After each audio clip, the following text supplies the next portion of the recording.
Assalamualaikum warahmatullahi wabarakatuh. Berjumpa lagi ya teman-teman semua. Pada kesempatan kali ini saya hanya ingin menjawab ya teman-teman beberapa pertanyaan dari teman-teman semua.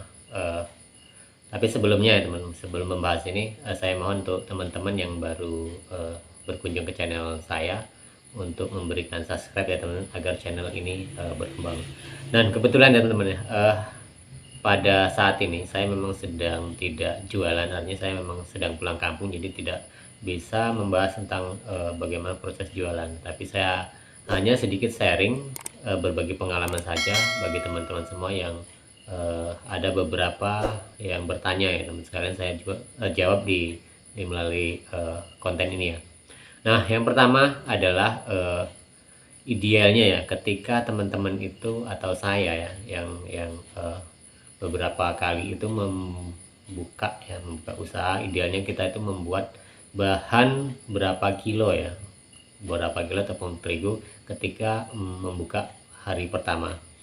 Nah, jadi teman-teman ya, seperti ini ya, ketika kita membuka jualan odading dan cakwe, tentunya kita melihat pangsa pasar kita ya, terutama daerah tertentu, karena daerah ini juga yang akan menjadikan suatu yang akan menentukan bagaimana kita nanti membuat adonan itu banyak atau sedikitnya.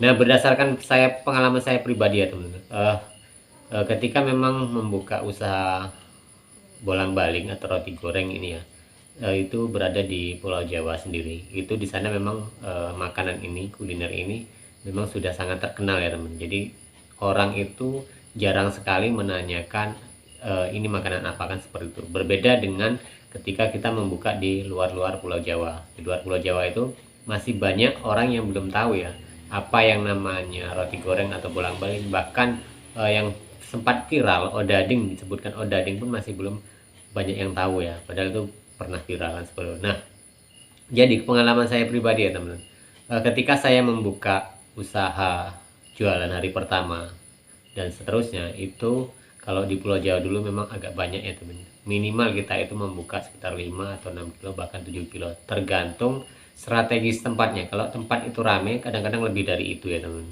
Nah, itu kalau di Pulau Jawa. Dan untuk spesifikasinya, artinya dari dua bahan ini, roti goreng ataupun cakwe atau bolang-balingnya teman, itu cenderung lebih banyak roti gorengnya atau bolang-balingnya teman, dan cakwenya upamanya nih kita buka 7 kalau untuk di Pulau Jawa ya hari pertama ini, eh, roti goreng atau bolang-baling ini kita bisa buka membuat 5 kilo, dan untuk cakwenya itu hanya 2 kilo kan seperti itu.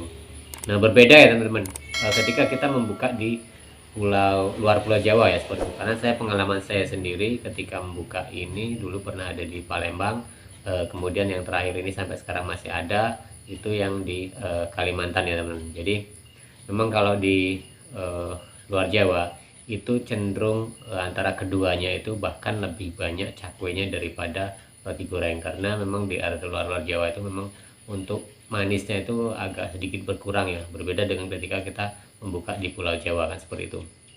Nah, jadi kalau eh, di Jawa banyak roti gorengnya, di luar Jawa itu sama, artinya kadang malah lebih lebih banyak cakwenya, karena saya beberapa kali mencoba membuka pertama itu membuat 4 kilo atau bahkan 5 kilo kan seperti itu, jadi sama rata.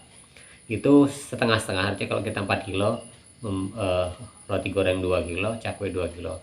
Nah, di hari pertama sampai seminggu ini 2 kilo ini untuk roti goreng itu kadang susah sekali untuk habis, tapi cakwenya malah semakin cepat bertambah ya teman. Kalau hari pertama punya membuat 2 kilo itu biasanya langsung habis, kemudian bikin lagi 2,5, hari berikutnya 3 kilo dan seterusnya. Sedangkan roti gorengnya ini biasanya bertahan dulu 1 bulan 2 bulan baru kita bisa nambahkan seperti itu. Nah, disitu kan perbedaannya ketika kita membuat di Pulau Jawa dan di luar Pulau Jawa. Jadi memang segmen pasaran memang sangat berbeda ya teman-teman. Kalau di Jawa orang-orang sudah banyak yang mengenal, tapi kalau di luar Jawa itu kita harus pengenalan terlebih dahulu.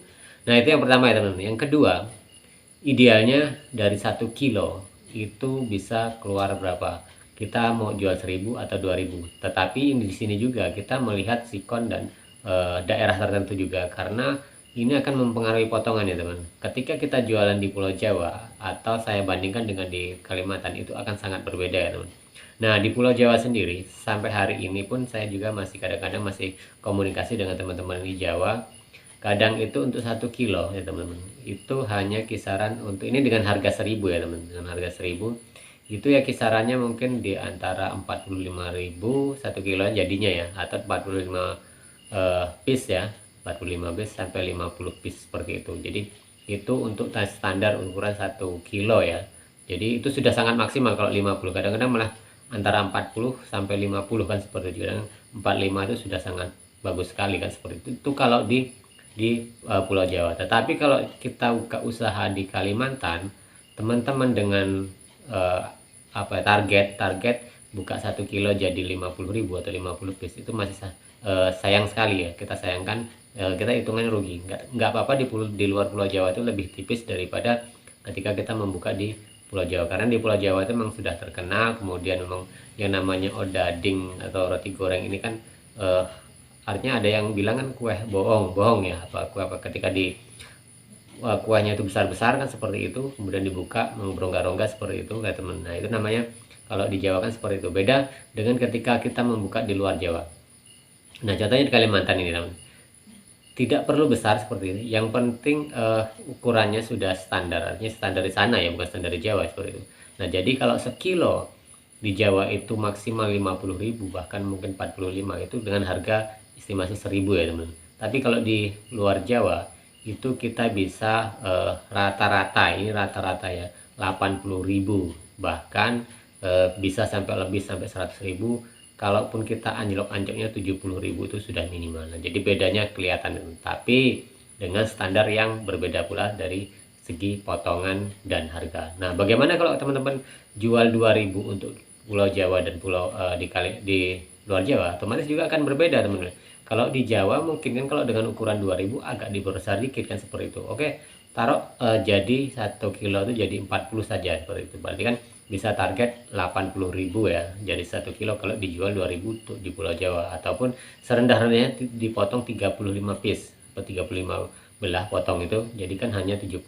Jadi sama estimasi harga 2.000 di Jawa dengan harga 1.000 harga di Kalimantan akan sama hasilnya. Tapi itu ya realnya seperti itu ya teman. Kalau teman-teman ingin jual 2.000 kecil di Jawa kalah dengan yang lain kan seperti itu ya teman. Tapi kalau di Kalimantan umpamanya kita jual 2.000 ya sudah ada teman-teman, sudah ada jual 2.000 itu ada, bahkan 2,5 ada. Jadi 1 kilo mungkin dia hanya kalau biasanya 1 kilo dari harga 1.000 itu jadi 80.000, mungkin dia targetnya untuk 1 kilo itu jadi 100.000 ataupun 120.000 kan seperti itu. Nah itu dua pertanyaan yang bisa saya jawab ya teman. Sebenarnya banyak sekali yang dipertanyakan dari teman-teman semua, tapi itu dulu yang saya jawab ya teman-teman. Terima kasih ya teman untuk selalu memantau channel saya, dan bagi teman-teman yang belum memberikan subscribe untuk channel kami agar channel ini berkembang, kami mohon bantuannya seperti itu. Oke, kita berjumpa lagi